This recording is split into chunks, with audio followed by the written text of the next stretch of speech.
Hey everybody, it's Kneecap here, and welcome to This Week in WoW for the week of June 17th, patch day 11.1.7. Before we get started, let's go ahead and thank the awesome Patreon supporters. We have Mario Casillas, Rhett Pally Rocks, Nick Rada, and Peter Burnham. Thank you guys so much for that support.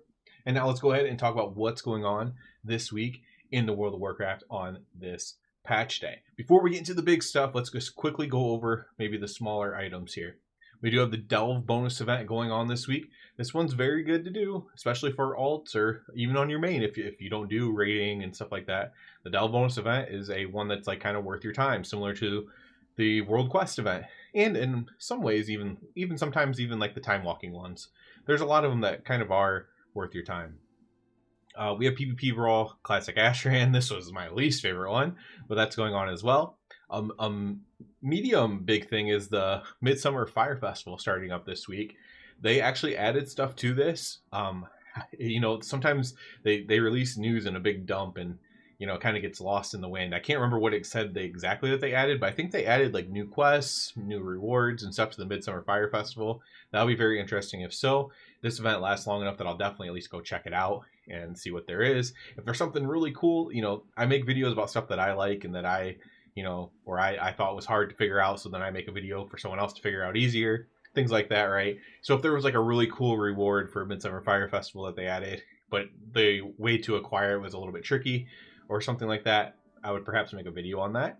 But if not, if it's all very straightforward, probably no Midsummer Fire Festival videos, but there's always a chance. So now let's go ahead and talk about patch 11.1.7. So we have a lot of things coming out. The first one we'll talk about, a lot of things for a 0.7 patch, I suppose, is the disc belt. So the disc belt is a belt that's kind of like a borrowed power ring from previous 0.7 patches. And this basically is going to give you, it's very bland. It's like either a damage effect or a stat stick basically, or stat proc. And as of now, as of making this video, the first two options, the ones that come with the belt, you unlock the things in the belt by going and doing other delves on any level or whatever. So you unlock the belt with the questline in Dornigal, go to a charge delve, come back, get the belt, then you can do more delves to unlock more powers. But as of now, the first two powers that come with it are extremely overpowered. The first one being the charge bolts or whatever. This one, pretty much everyone would use this, even healers, because it's just that powerful. I'm suspecting this is going to get nerfed.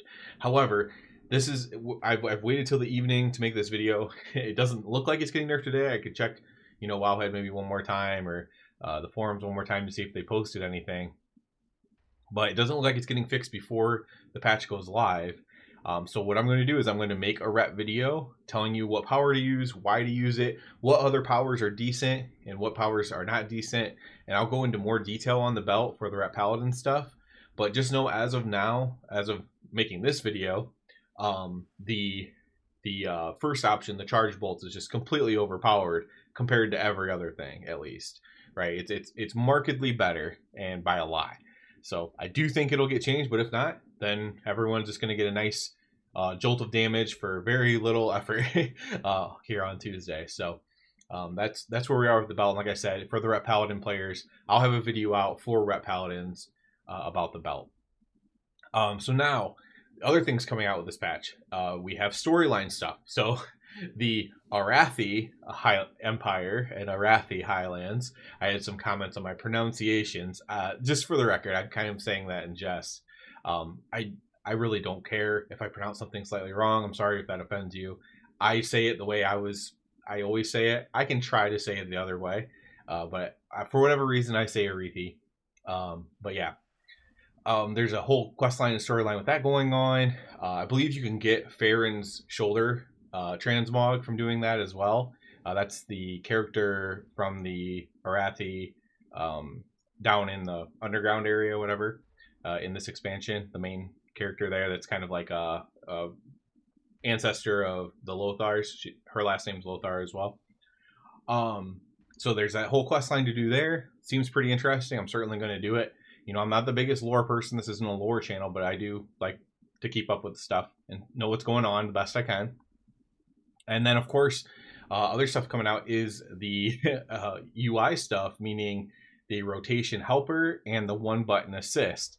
So these are coming out. I've already given feedback on these things on the PTR for Rep Paladin, and basically there's an assist helper which gives you a suggested move to press, and it like bases it on how many targets are around you and what talents you have selected. And then there is a one button thing that'll literally, you just press the one button and it'll cast the spell for you, with the huge caveat being there is a big GCD penalty for doing this. So for Rep Paladin specifically, this is very bad because your Divine Hammer will not get to stay up because you are going to be losing seconds constantly.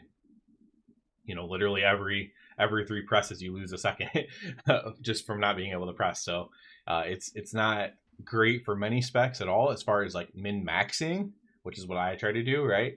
But however, what I will say is if you aren't that, then it could be very beneficial to you. If you are someone who doesn't care about min-maxing, no matter what spec you play, it's actually pretty good.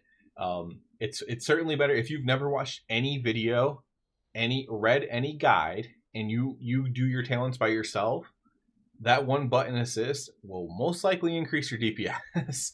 I guess if your talents are way off center, maybe they won't, but it will if you have no idea what you're doing from a technical standpoint, and you just kind of go by feel or what's cool. Then the one button thing will actually improve your DPS. So maybe you don't want to use it all the time, but you go into LFR or something like that, and you're just trying to like not be as low as you normally are on the damage meter. The one button assist might help you, just to be completely honest.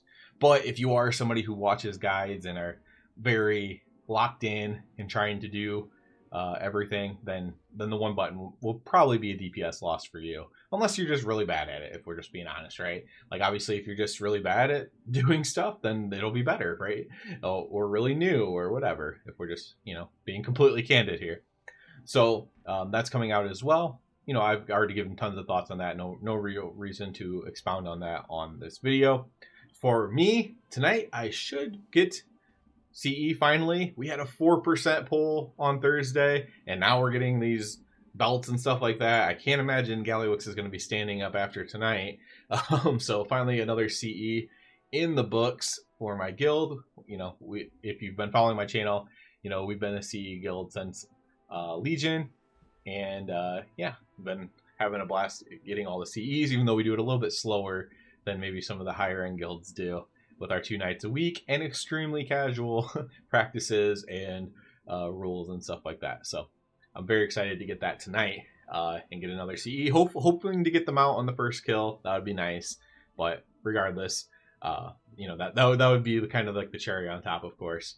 And then of course hopefully we'll continue to get mounts for everybody, whether that's me or other people. I'll be helping and doing that, but I'm very excited for that as well, or that opportunity as well. So that'll be it for this one, guys.